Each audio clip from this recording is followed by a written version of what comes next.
In this video, we'll be travelling south down the Cape Levesque Road to Fitzroy Crossing, then on to Windjana Gorge and then on to Derby in preparation for our flight to Horizontal Falls. Where can you camp and what's to see and do? Stay tuned, we'll show you.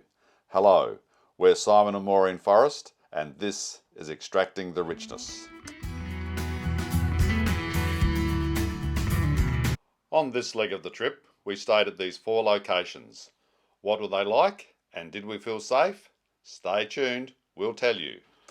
The Nili Bambika free camp was a good camp and we did feel very safe. To give you some idea of the Nili Bambika off-road campsite, here are the vehicles.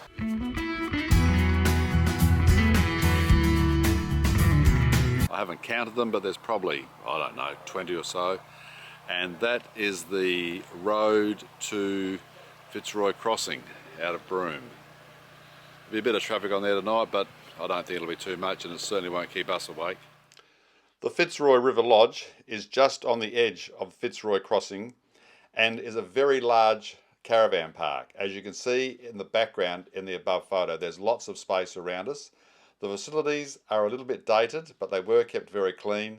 Again, we had lots of space, very comfortable, and we felt very safe. Windjana Gorge Caravan Park is a great park, a very friendly and informative ranger, good facilities, good park, beautiful setting as you can see in the background. Dumburra Caravan Park in Derby is a high quality, small park with excellent security. Would definitely stay there again if we were travelling through Derby. If you have a view about any of the places we stayed at, please feel free to drop them in the comments below so other viewers can see them as well. There are lots of things to see and do on this section of the trip, considering it's such a short section, and there's a special heartwarming story which we'll show you towards the end. This is the Fitzroy Bridge, obviously over the Fitzroy River. On one side there's this vast expanse of water, and yet on this side there's this vast expanse of sand. We've just left the Geeky Gorge trip, and on that they explained that the Fitzroy River is by volume of flow the second largest river in the world. The only river that's larger is the Amazon. I never knew that after living in Australia for 73 years. I'd be really interested to know what you think are the icons of Australia. Why don't you drop them in the comments below. We joined the Geeky Gorge boat tour. A worthwhile tour, a very worthwhile tour, highly informative and great scenery. The starting point for the tour is only 20 kilometres from Fitzroy Crossing and it's a sealed road all the way. This past year, and the water level was actually around 2 metres above that line. Crazy. At the end of the season, us rangers have the fun task of packing up the entire park. Everything's got to go. The boat, the jetties, the infrastructure, the boards, the signs, everything goes into town to storage. And then at the start of the year in April, we spent a whole month cleaning away all the mud, making it look pretty, digging the signpost back in, getting it all ready. It's a busy month. The ranger has been referring to the line between the dark and the light. That's the line the water reaches when the gorge is in flood. When the gorge is in flood, it covers the whole of the national park. The historic Crossing Inn, just outside of Fitzroy Crossing, is the oldest established hotel in the Kimberley. Unfortunately, it was closed when we were there. But, fortunately, we did see some brolgas, which Maureen had been hoping to see on the whole trip. We're on the Savannah Walk, which leads you through the Windjana Gorge. On this walk, we're appreciating the fact that there's no rock clambering, which has been our undoing on some of the other gorge walks. We're probably about 500, 600, 700 metres in on the walk, the Savannah Walk, when we come across this lovely piece of water with the sun shining on it. Along the way we see lots of crocodiles, but this was a particularly big one, and they seem to have a good lifestyle, just laying around in the sun.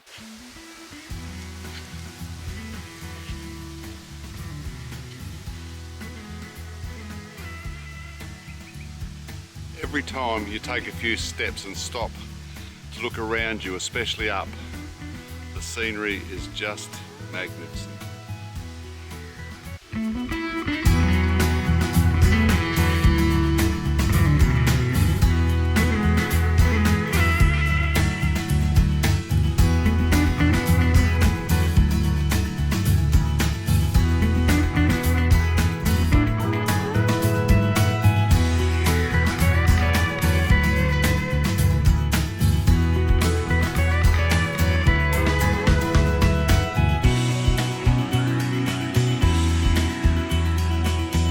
All of the gorges you walk to in the Kimberley, at the end there's a beautiful water pool, waterfall, some sort of water to swim in, or sensational view. At the end of this one there's a sign.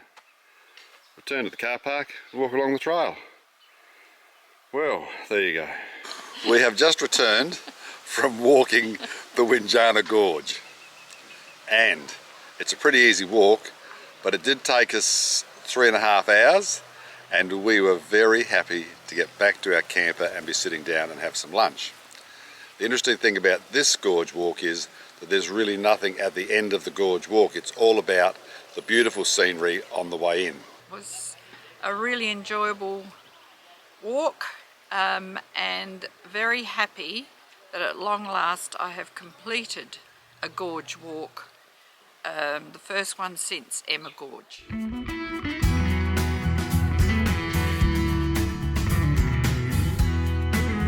It's Saturday morning, well it's Saturday noon just about, and we're in Derby. Yesterday morning, Friday, we left Windjana Gorge National Park and we drove to Derby. So yesterday afternoon we went to the Eye Centre, the Tourist Information Centre, and sourced a few ideas and then confirmed our details for the trip to Horizontal Falls tomorrow afternoon. And we are now at the Derby Saturday morning market, which is organised by the CWA. What do you think of this little market more, and the coffee? This market in Derby is a much smaller affair, and we've only got here right at the end. I'm not about to buy anything, but we did have a spring roll and curry puff, which was delicious, and we also have a BOAB blend coffee, which taste buds take a bit to adjust to. But beautiful in the shade with the sun shining around us, so what more can you ask? And the band was playing. Oh yes, forgot about the Rusty Nails. They were playing and they were very good. So, a little unexpected tourist attraction. Travelling through Derby, we've seen signs for the Kimberley Art and Photographic Prize, and everything is out at the Derby Airport. So here we are.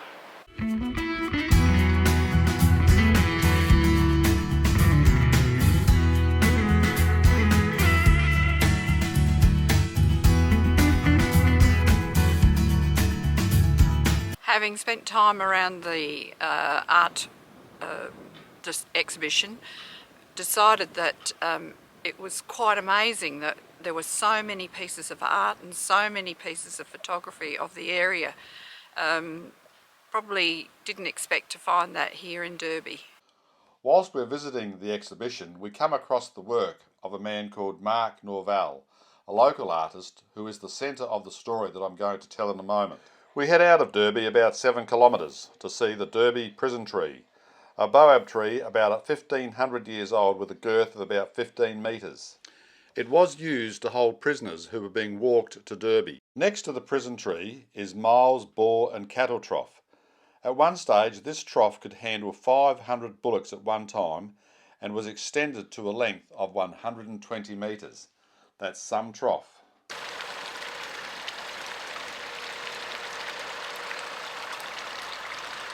The Derby Jetty is a must-see, not so much for the jetty, although that's impressive in itself, but for the amazing tides that occur here. The highest tides in Australia occur here, and the second highest in the Southern Hemisphere, although they weren't prevalent the day we were there. And now to the story of Mark Norval, a man who came to Derby to teach high school art, but I believe became so despondent at the number of his students that eventually suicided that it took him some time to recover in Perth. He came back to Derby and decided to work with the community on their mental health through their art. He and his wife Mary own a very substantial house gallery in Derby, and part of it is devoted to a workshop for local Aboriginal artists to come and go as they please and do their artwork. He then sells it on their behalf. The baby asleep on the red blanket is referred to by the locals as a bush baby.